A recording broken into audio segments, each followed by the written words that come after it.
Hi, John.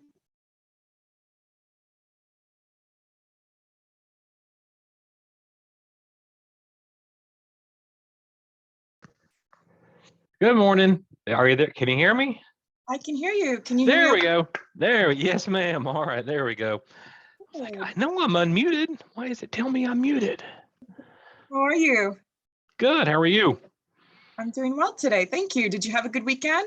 It was great. Got some honeydews done around the house. Got some sun. How about you? Yeah, me too. I got to get outside and get some sunshine and got to work out and hang out with my friends. So it was really good. Awesome. Yeah, thank you.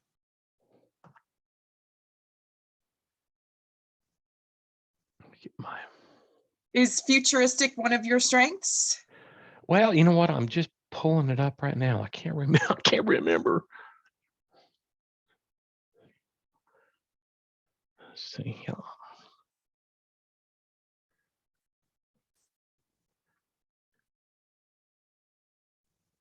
Obviously, memory is not one of mine.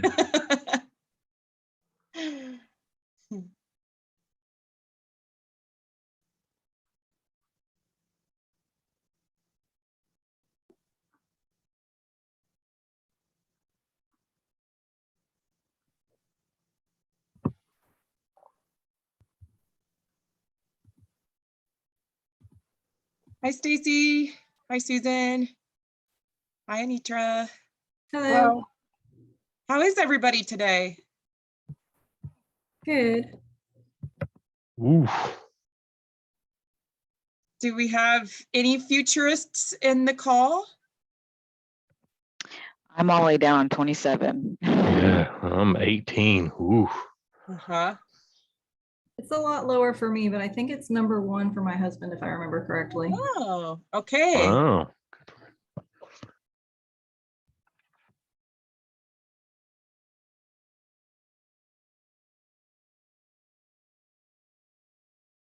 Hey, Chad.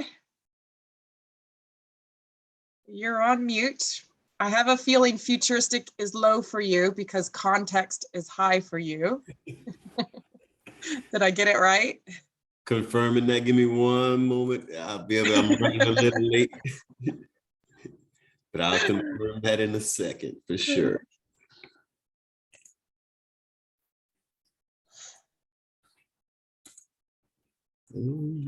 Okay. Let's see. Let's just get started. Minimize this. You guys can see that futuristic is a strength that shows up in people's top 5 strengths 13% of the time. So I would put that on the more rare side of having futuristic. Number 31. Okay. Yeah, that would be pretty representative of all these people on this call too, because no one has futuristic in their top 5. You can see that it's green. It falls into the strategic thinking area. And when we look at the work zones, it actually falls into the first zone, which is the zone that sets direction really well and sees the big picture really well. Okay, so here's the traits of a futurist. People with futuristic strengths dream of the future and envision what it could be. As they paint the picture, their vivid visions inspire others. So I think the first thing I'll put in your minds today is to think about this person as a natural product manager or a person that can envision or see what that future could look like for that product or that service or that relationship or those finances. They're the ones that are thinking about what things look like 5 years down the road, 10 years down the road, 15 years down the road, and they're planning for that future. And they dream, they could sit on a swing outside and envision what that looks like and paint that picture in their mind and know exactly where they want to go. And some of these visionaries are really good at sharing those visions with others and getting them on board and getting them to go along with the visions. You know, others of them are more introverted. It just depends on all the other strengths around it. But essentially, all futurists can, number one, help us see where we could go, what it could look like, and what that, what the future of technology could look like, what the future of the relationship could look like, what the future of the product could look like. So they're always thinking forward. They're very, very optimistic. They're very persuasive. And they're filled with hope.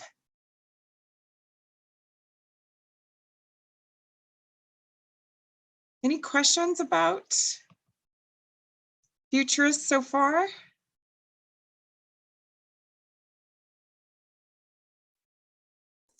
I will say that's all very true and can be maddening because they see the future. But I guess depending on the rest of it, they just want to jump into the future. I don't feel like they do a lot of thinking to get there. They're just like, yes, let's do this because that's how I see it. Yeah, it can be a challenge when you have sort of more pragmatic, practical people that are looking at the operation, right? And saying, this is what we need to do now. And this is, yeah, that's great. That's where we need to go. But this is what we need to do to get there. The futurists want to leap into the future. And so it can be this push and pull between, the people that are living in the present and the people that want to go to the future. It can be a really, really big pull when you have a context person who wants to look backwards and always refer to the past to see what happened. And the futurist is like, who cares what happened? Like, we're moving forward at this time. When they're paired with some other strengths, they even become stronger. So ideation is one of those strengths that's also creative, emerging in its thought, ideative, right? It comes up with brand new ideas, eccentric thoughts, it's artistic. Futuristic is also artistic in a way. And so when you get someone that has futuristic and ideation, then they're usually extremely creative people.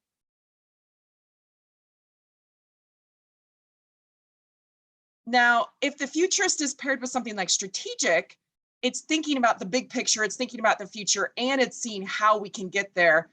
How do we get from point A to point B the most efficiently? But both of those are big picture directive strengths.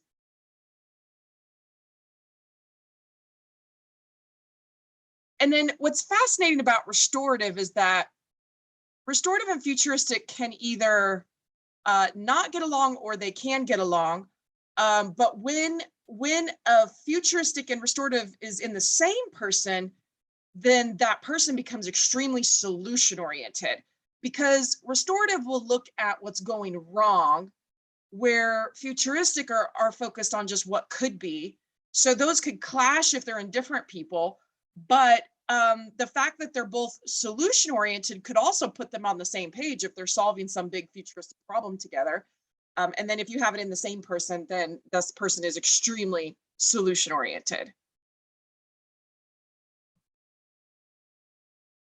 So futuristic and strategic are paired together 37% of the time. So you can think of futuristic and strategic being buddies. They come at the big picture differently, right? Futuristic is the dreamer. Futuristic is the visionary or envisions, where strategic is thinking through the plan of how to get from point A to point B most efficiently. But they are paired together very frequently. Stacy, was this one of your husband's? Does he have strategic as well? Yeah, it's his second. Yeah, that's a pretty normal result. And that tells us that, he didn't fib on his assessment.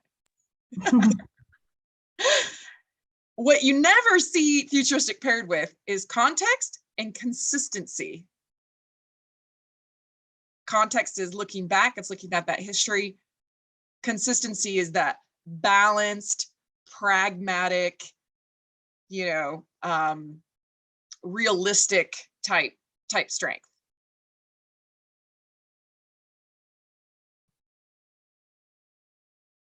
So that being said, consistency may not do their best work with consistency, because consistency are so practical and so pragmatic, while futurists are big picture dreamers, visionaries. Same with context. Context is looking to the back, futuristic is looking forward. And then, like we talked about, restorative, that may focus on what's going wrong, and the futuristic people are very hopeful and you know, dreamy. And so that could frustrate them to look at what's just not going right all the time.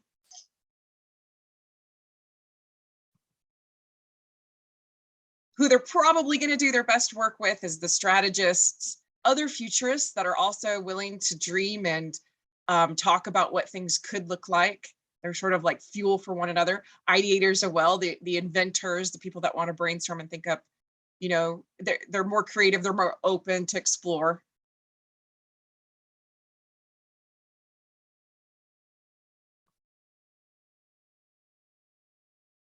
So obviously futurists are not going to be at their best if someone's squelching their optimism. Probably not intentionally, right? But that can happen. If dreaming is discouraged, if you know, people can't see what they're seeing or what things could be, or if people are not hopeful around them, that could be frustrating and hard for them. They want the ability to direct, to guide, to coach. If they're not getting to do those things, that could be really frustrating for them. I know that they really like to push the envelope and to do things above and beyond and differently. Just, I always think of the Toy Story Above and Beyond guy, who just, you know, thought that he could do anything no matter what the current restrictions were. That's, you know, the way futurists think, and they don't want anyone telling them they can't achieve or do what, you know, what it is that they're envisioning. Buzz Lightyear, right? Some of us don't have kids. We have to think really hard about these things.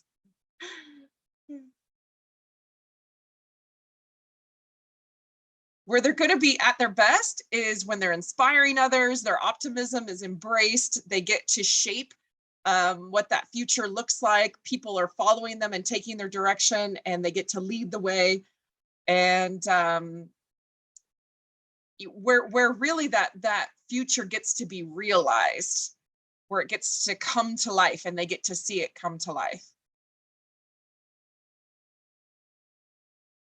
What's fascinating is that even though in that moment that they get to see it come to life, they're still probably thinking about the future, right? What's to come and where they want to go next.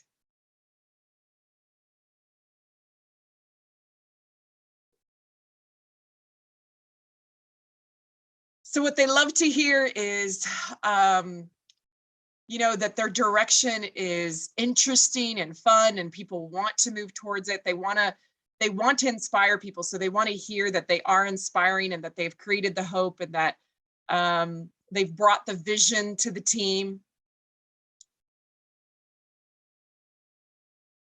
You know, they want to play a part in companies where they get to determine the direction of the products and services, and you know, or in a relationship, they want to be able to set that direction for the relationships.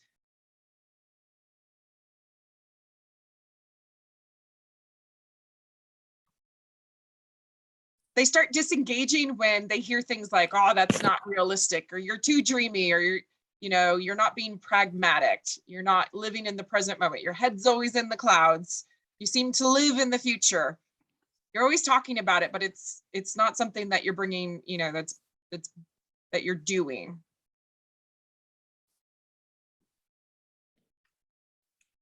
Question. Hi, Susan.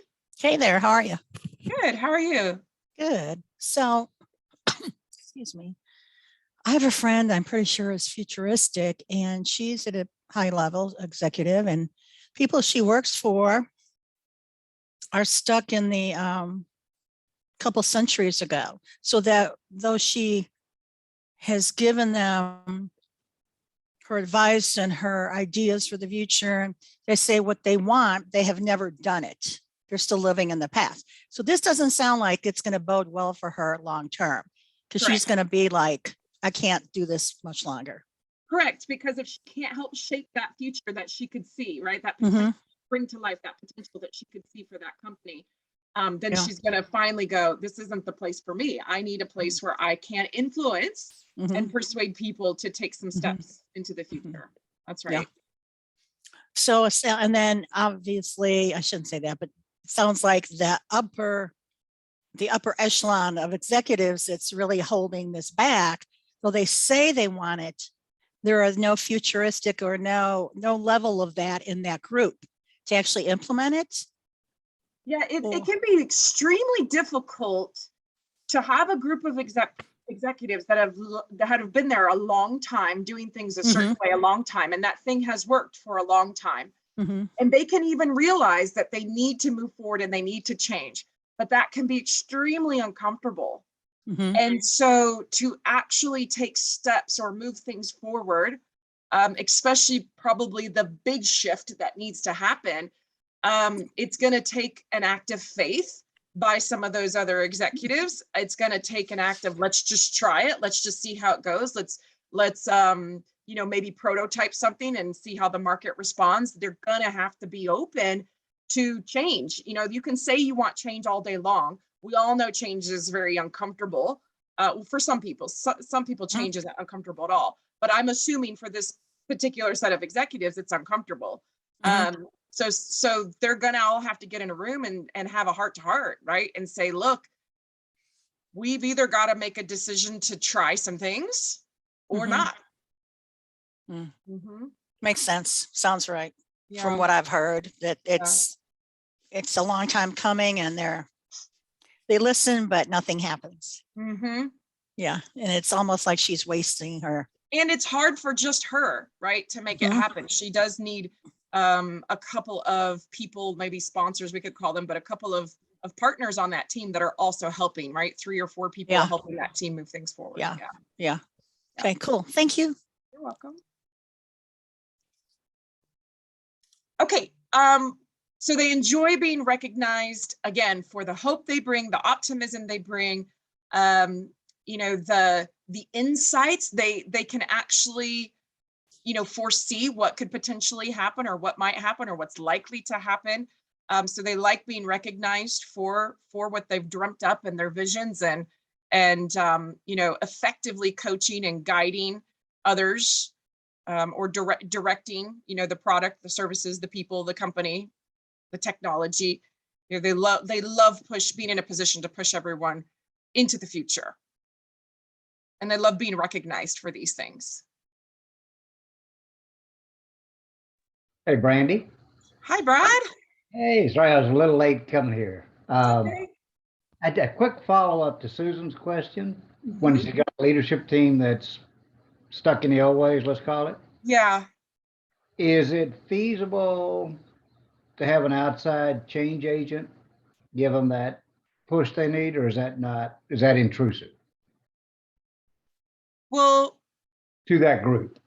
yeah, it's kind of like, Does that make sense? it's both, right? I mean, I think it's both, Brad, because again, it's uncomfortable.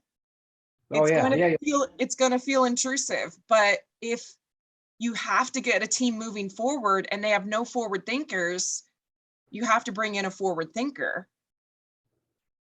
Well, that's what I was thinking, an outside consultant who's not worried about being fired or anything. Their job might be something that Susan's group could benefit from. That's true. That's a great point. That woman that is your friend, Susan, could partner with another futurist type person as a consultant that maybe the other people would listen to. That's a great point, Brad. Yeah.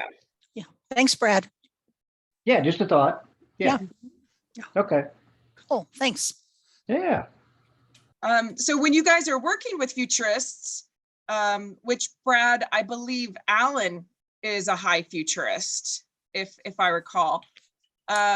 So, you may hear him, try to persuade or set the direction or guide or coach. Those are going to be very natural things for him to do. He's going to want to talk about, the future of technology, the future world he sees, the future of products and services, just they constantly want to talk about the future. And, as an achiever, I think that's hard sometimes for me because I'm like, we keep talking about the future.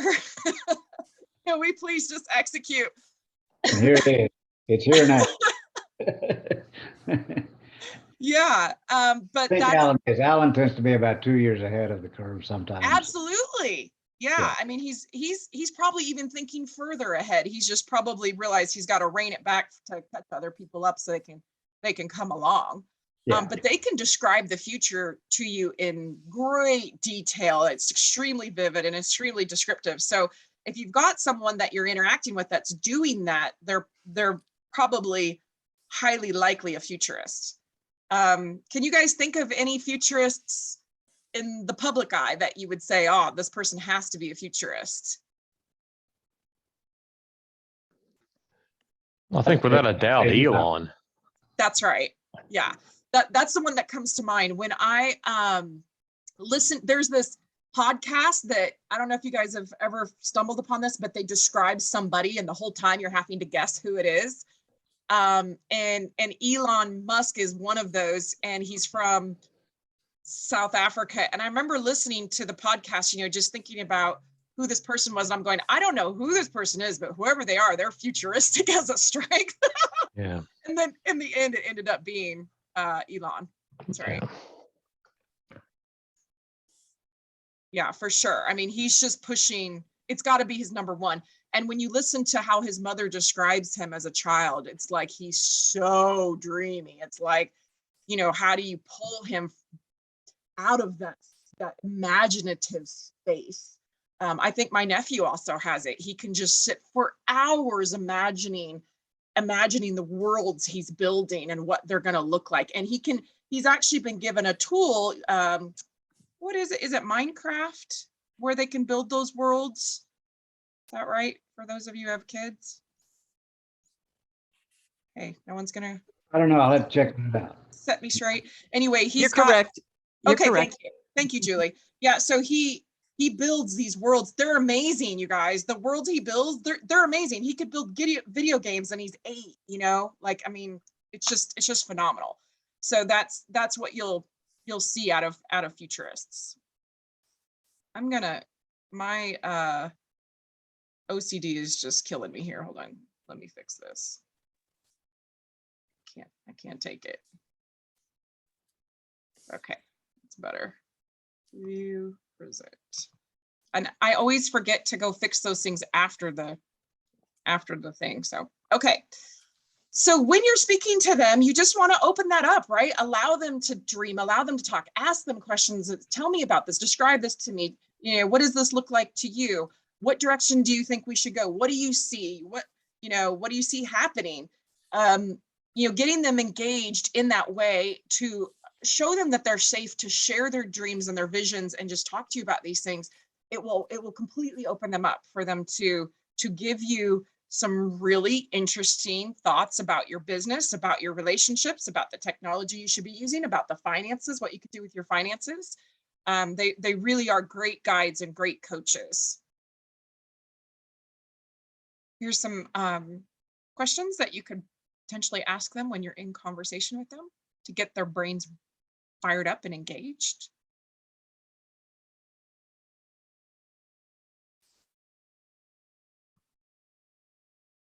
Okay, so if you have futuristic, you're already naturally influential because people are influenced by hope.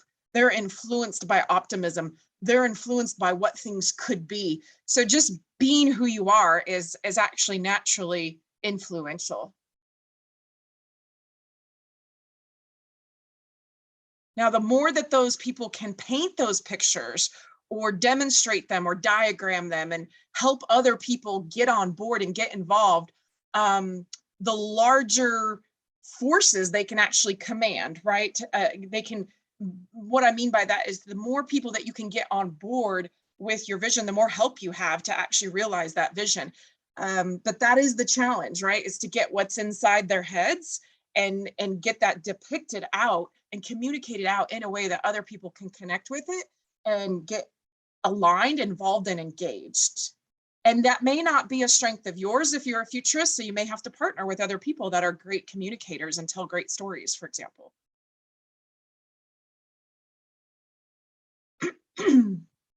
So if you're trying to sell to a futurist or trying to influence them, It's going to be very important that you stay optimistic, that you focus on the solutions and the potential, and you talk about what could be, what it could look like. You bring in, futuristic experts or futuristic articles or things that help them see how to bring these things to life. These are the types of things that are really going to spark their interest and say, oh, I'm interested. Let's talk more. Maybe your products or maybe your services are what I need for my business or for to help me realize my dreams.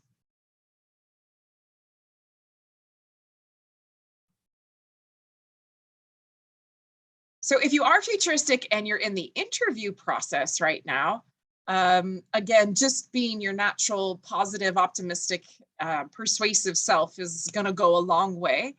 But, to specifically focus on how can you help move that company forward, and, how can you influence their products and their services or their technology or their collaboration and take them into, the next century or the century after that. Based on what you see, that's going to be a pretty strong selling point, because every company and every person within that company wants to see the company grow.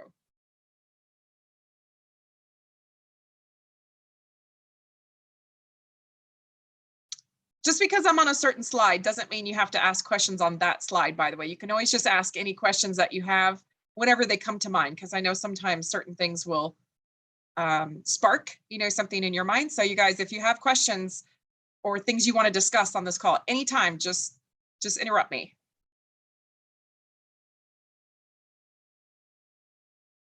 Okay, so if I'm engaging with someone or interacting with them, I'm trying to figure out, is this person futuristic?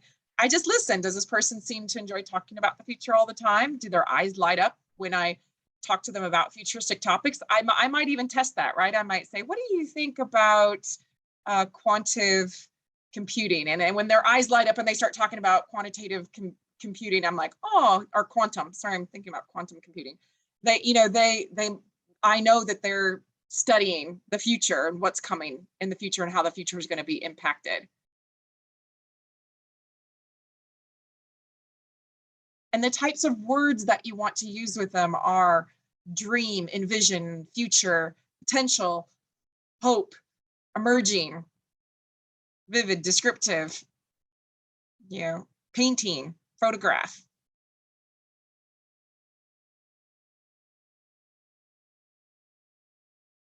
And those are the words to listen for as well, if you're trying to understand if someone is futuristic. Okay, so if you are futuristic, you have a tendency to live in the future. So consider how you will enjoy every single moment of the day. You know exactly where you want to go, and not everyone can keep up with where you are going. So you need to consider how you will get others buy-in, collaborate, and bring others along. So you'll want to find ways to clearly articulate your visions. You'll want to figure out how to use descriptive words, metaphors, pictures to describe what you see, maybe using, a diagram or sketching it out, but somehow you've got to paint that picture for others so that they can come along. You could be considered too dreamy if you are constantly dreaming of the future without taking action towards it. So it's important that if you're in that space, to partner with others that can help you make progress towards the future, so that you're not just thinking about it. And then those present-minded, pragmatic people may frustrate you. You could be discouraged by present circumstances or practical-minded people. So you want to refrain from dismissing people's present and pragmatic concerns, but partner with them to address the real issues today in order to realize that better future that you have in mind. And then others may not be as comfortable pushing the envelope as you are. So it's important that you learn what they need to feel comfortable to move forward, and then creatively find ways to provide it, because it might not be you that's providing it, but somehow they do need to get what they need to feel comfortable in order to come along. So does that suggest if you're off and running and you turn around and they're way behind, you kind of go, huh, this is not working? Yeah, it kind of depends how far behind, because the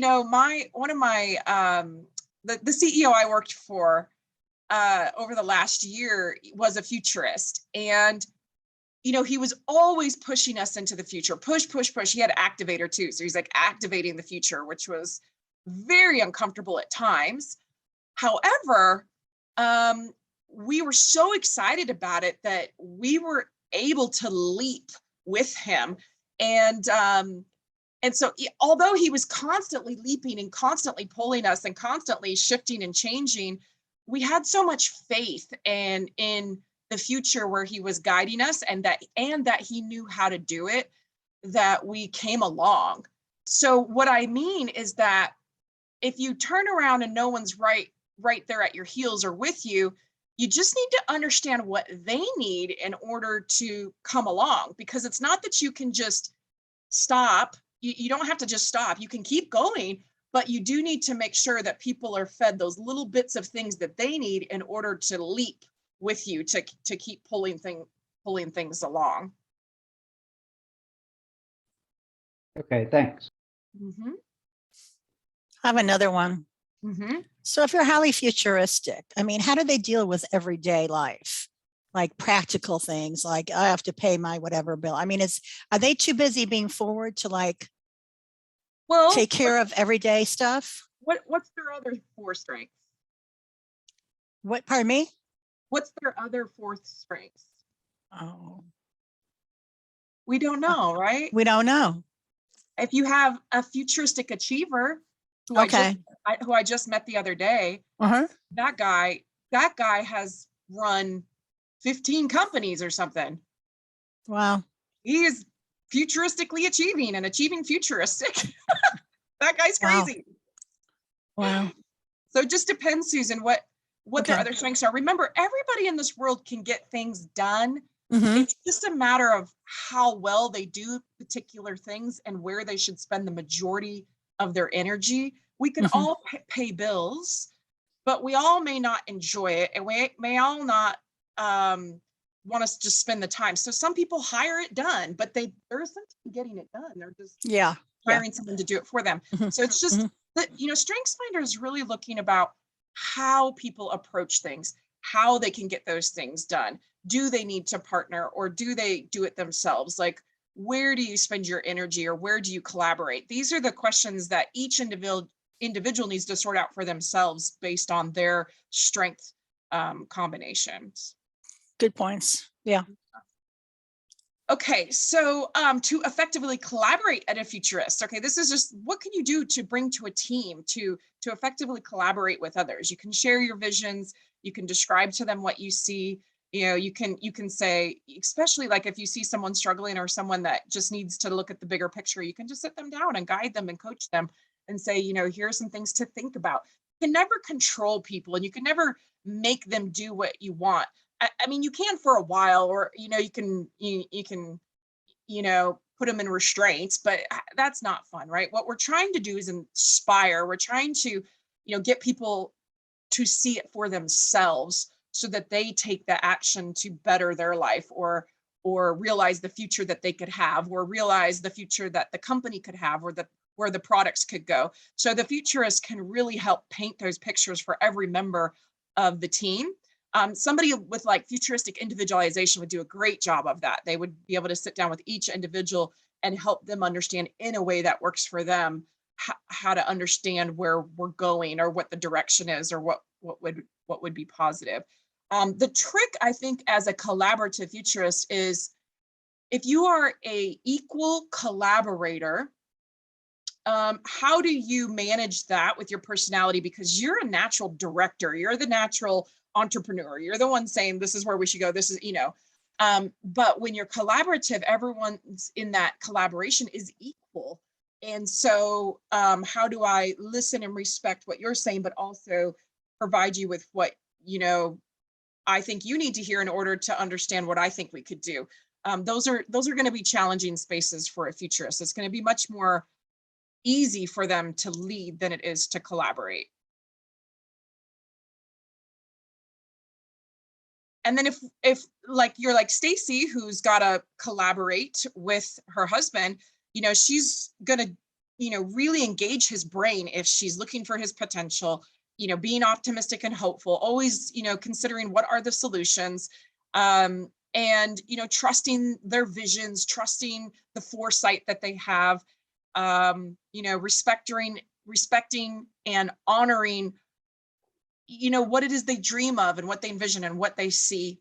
Asking them to paint those pictures so that you can get on board and you can understand what it is they're thinking, and trying not to smash their dreams or squelch them with so much practical stuff, saying, just the way you phrase things, like, we can definitely get there. And in order to get there, we need to do this and this and this and this. So let's do these things to get there, instead of saying, what you're saying is like 10 years down the road. We really just need to focus on this list today. Those are the types of positionings that when you're working with a futurist, you need to be careful of, so that you're not just like suffocating them. Okay, and these are just the lists of different partners for futurists, depending on what they're trying to do.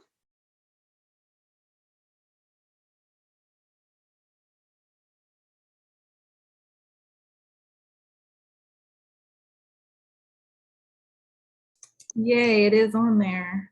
Which one? Deliberative. Yeah, so deliberative is, the very careful, let me make decisions, but let me make them a little slower. Which, are you deliberative, Stacey? Is that what you're saying? Yeah, my number one's deliberative and his is futuristic. Yeah, so for you, you're probably wanting to go a little slower, and you're wanting to be a little more careful, and you're not as risky, or risk-taking as he is, where he's just like, I'm going to push the envelope and let's go and let's just realize the future. Is that a correct assessment? Yeah, very correct. Yeah.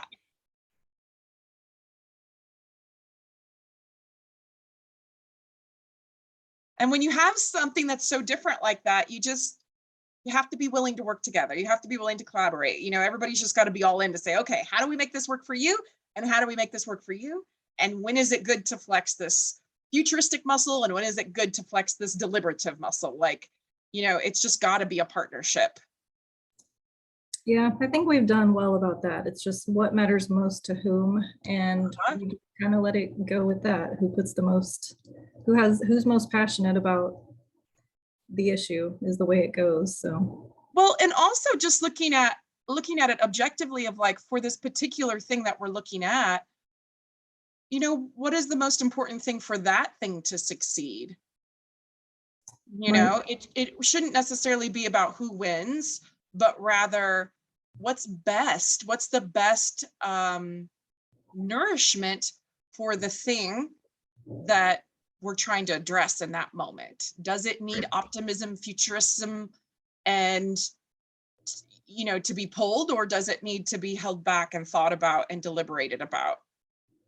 Yeah, it's definitely a lot of that. There's a lot of compromise, and you have to have a lot of respect for each other to make it work. Yes, you do. That's exactly correct. Yeah. Okay, so speaking of relationships, if someone has futuristic and they are in a relationship, they can initiate those new adventures. They can share the dreams and visions and help move the relationship along that path. Of course, focusing on the solutions rather than the problems. Having financial foresight, they can bring to the relationship. They can say, this is where I want to live, and this is where we want to go in the future, and let's plan for it. I have a question for you, Stacey, just out of my own curiosity here. Do you feel like it is more gratifying for your husband to think about and talk about the future and where we're going than it actually is to live it? It's funny. He loves to talk about things and follow through, but then once we've followed through and that's where we are, it's never enough. It's what he thinks he wants, and then, oh no, but there's also this. So he's never really content. Is he also got achiever? He has no. What else does he have? Futuristic, strategic, and then focus. Oh, activator, and adaptability. Okay, so focus is extreme focus on these things. Focus intensifies everything because now you have focused futuristic, focused strategic, right? And it's got to be efficient in how we're getting there. Strategic also cares about efficiencies. And strategic and futuristic intensify one another, right? So those are not normal strategic futuristic, those are intensified. Now we've got focus intensifying them. So good Lord, he is very, very intensely focused on you know, what that future looks like, how to get there, and activating it, right? Like let's, is he a CEO or an entrepreneur or business owner? He's a director in cybersecurity. Okay. He's a people manager. And then what's the last one you said after activator? Adaptability. Oh, okay. Thank the Lord he has a people strength, a relationship building strength. So he's highly adaptive too. That's rare, right, guys? To be living in the present moment and go with the flow and just adapt and like, you know, can be laid back and chill about some things, but not about his future. Yeah. He's chill, but he's intense. Yeah. Yeah, that's such a dichotomy. It's like, when are you intense and when are we moving towards the future and when is that necessary and then when is it just okay to you just go with it? Yeah. And it's like, how do you want to plan your future, but at the same time, when you get there, you just want to be adaptable, flexible, and spontaneous in the moment, you know? That's so funny. That's such an interesting combination.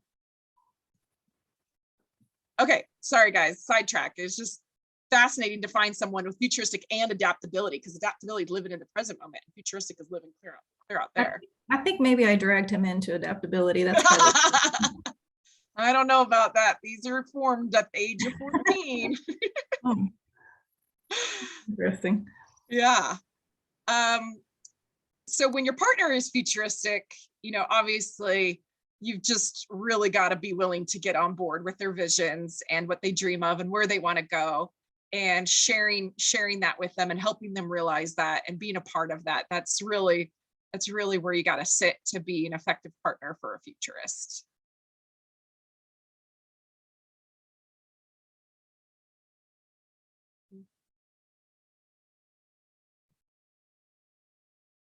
All right, if you are a parent with futuristic, you know, bringing that optimism and that hope and inspiring your children and helping them see, you know, how to realize their futures is awesome. The thing that I would point out here is that a parent with futuristic may see what they think the child's future should be, and that's not going to work. So the approach that person could take, rather, is to say, child, what are your visions? What do you hope? What do you see? What would you like? And when the futuristic parent can really paint that picture in their mind of what the child wants and sees and, you know, where they want to go, then I think the futuristic parent can really help them understand how to take themselves there. But the worst thing you could do is impose your own vision or future onto a child who doesn't see themselves doing things that way at all. Does that make sense?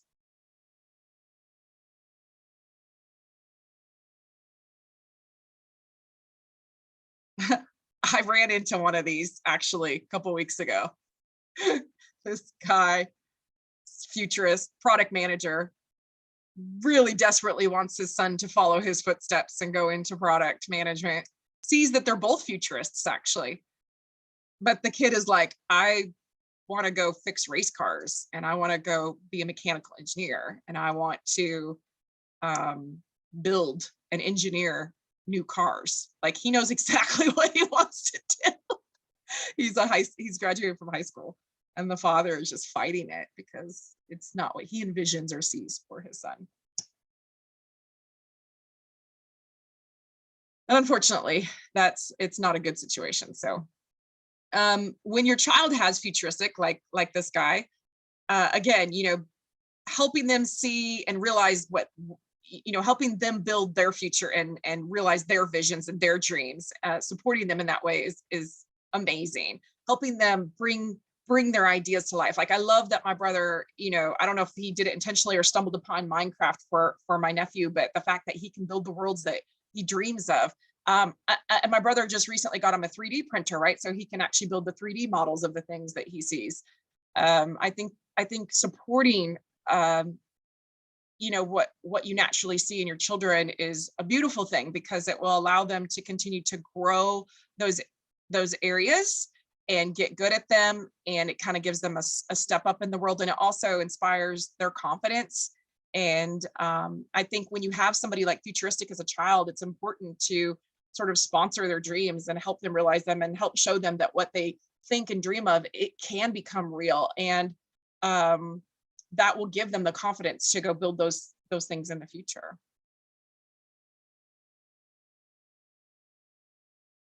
And just sharing with them resources too, I think is really important, like finding other futurists or ideators or inventors, and then, you know, articles or introducing them to emerging technology, things like that would be really helpful too.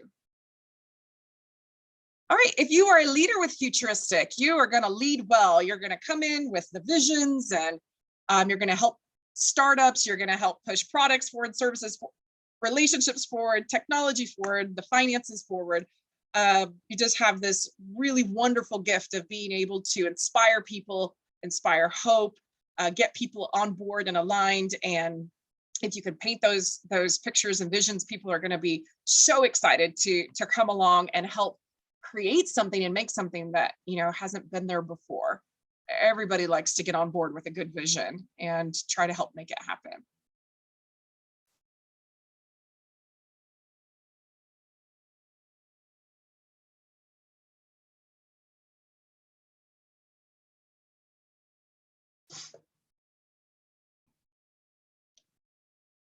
Okay, so if you're trying to manage somebody who has Futuristic, it's important that you get them leading and that you get them directing and guiding and coaching, and that you get them involved in innovation type, emerging technology or emerging product type initiatives all over the company. You know, get them talking to other futurists, other ideators, helping them see where they can use their creativity and their dreams and visions across the company to actually contribute to the company's future.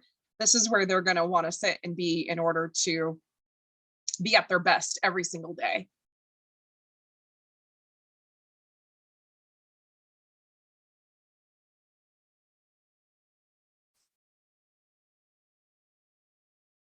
As a coach, I'm looking for places where they can use their ability to direct. I look at startup opportunities for them or entrepreneurial opportunities for them. I listen very, very keenly to what it is that they envision, what they see, and then I try to help give them the practical tools to get there, whether that's, you know, understanding that they need a partnership, or understanding that they need to hire people, or you know, helping them see that they need to collaborate more or find ways to get, you know, team members seeing their visions so that they can, you know, realize these big overarching futuristic dreams that they have. So it's all about me just really listening to what it is they want, and then helping them with, you know, with the proper resources to be able to realize that vision.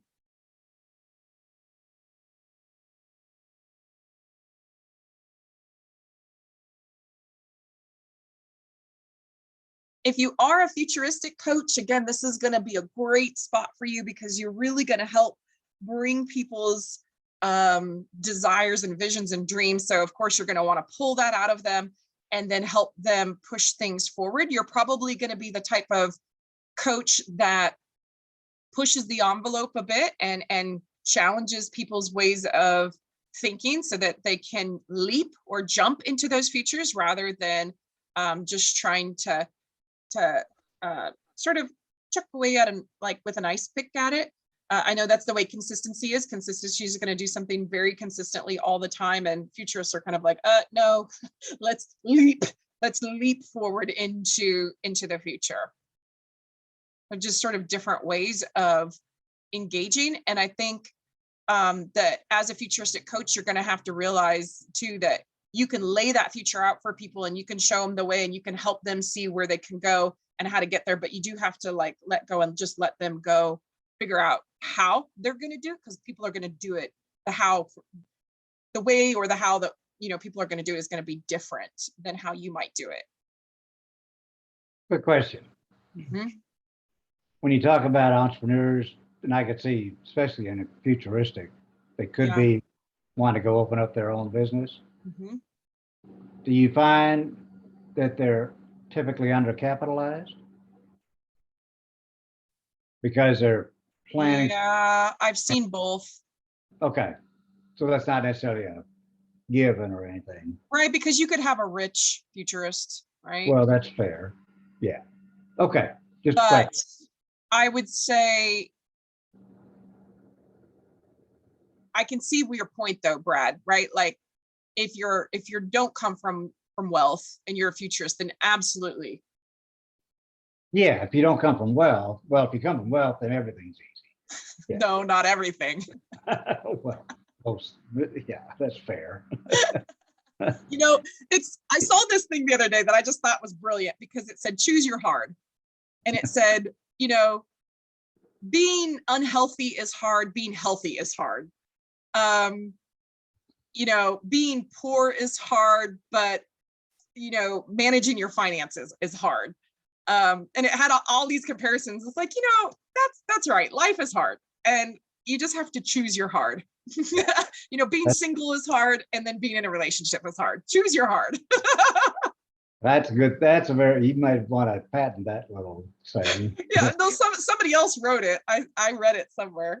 I like that. Okay, Yeah. thank you. Yeah. And then these are some daily actions that the futurist can take. Again, I look at these two ways. I say, look, print these off, screenshot this, make sure that you're checking these boxes every single day, every single week, but also make sure you're choosing jobs and roles and opportunities that allow you to do this and empower you and ask you to do these things every single day.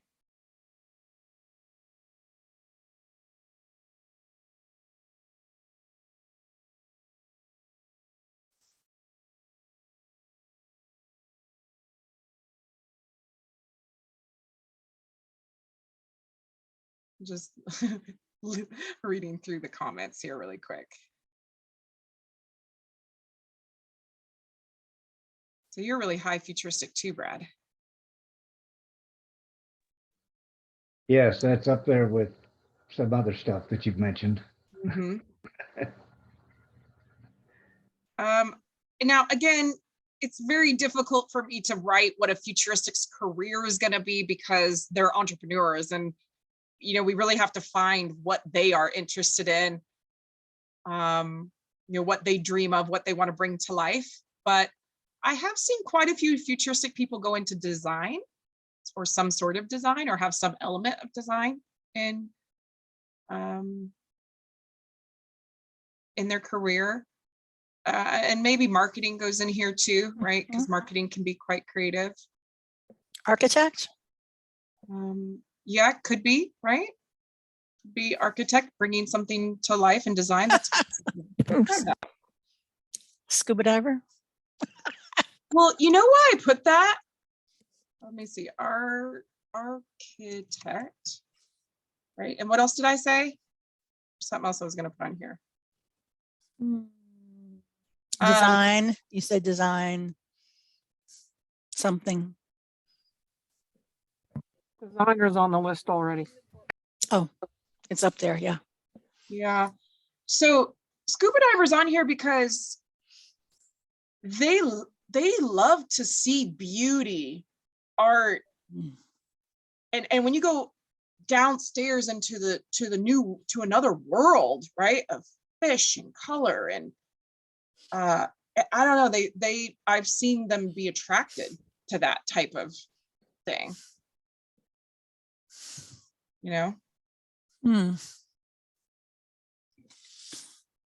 Okay. What else do we got here? I can only think of 2 book recommendations. If anybody else has like, have you read any futuristic books or books that are focused on the future or realizing the future, or maybe just biographies of people that or seem to be futurists and have a certain way of thinking? I thought Elon Musk obviously is a futurist, so we got to read his book if we're futurists. And then also The Infinite Game by Simon Sinek is really talking about the infinite game. How do you win the long-term game? And I think that is probably right up a futurist alley. Maybe Creativity Inc. would be another good one to put on here. Let's put that one on here. Any other ones you guys can think of that would be good books for futurists to read?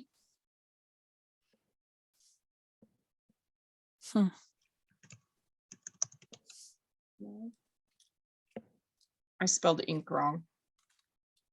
Okay, print screen. Just don't want to forget. So we'll do it now. Okay, I'll come back and change that. Okay, well, as usual, guys, people can take the 34 strength assessment, or they can take the top 5, or you can get an upgrade.